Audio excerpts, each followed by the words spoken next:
नमस्ते दोस्तों, marble flooring Jitendra Sharma में आपका स्वागत है। आज मैं आपके लिए लेके आया हूँ वॉल एलिवेशन की जो टाइल्स होती है उसकी रेट। इसमें आप देख रहे हैं ये टाइल्स, ये इतनी सारी टाइल्स देख रहे हैं आप। इसकी सबकी आज मैं आपको रेट बताऊंगा।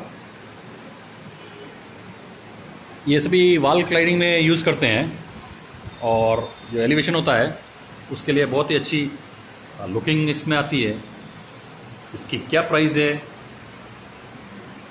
जो सभी पहले आप इसकी पिक्चर्स देख लीजिए, उसके बाद में हम इसकी प्राइस चेक करेंगे। ये भी सीएनजी में कटिंग किया हुआ है तो इसकी भी प्राइस देखेंगे, इसकी भी देखेंगे। और ये आर्टिफिशियल ग्रास है, इसकी भी मैं आपको रेट बताऊंगा।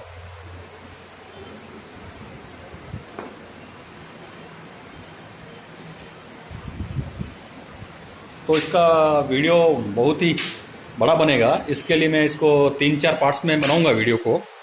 तो आपको जैसे rate wise lowest rate wise कौन सी टाइल आपको मिलेगी तो ये सब जानकारी दूंगा। और ये आप देख रहे हैं मेटल्स आइटम है, ये भी वॉल एलिवेशन में आप लगा सकते हैं रूम में।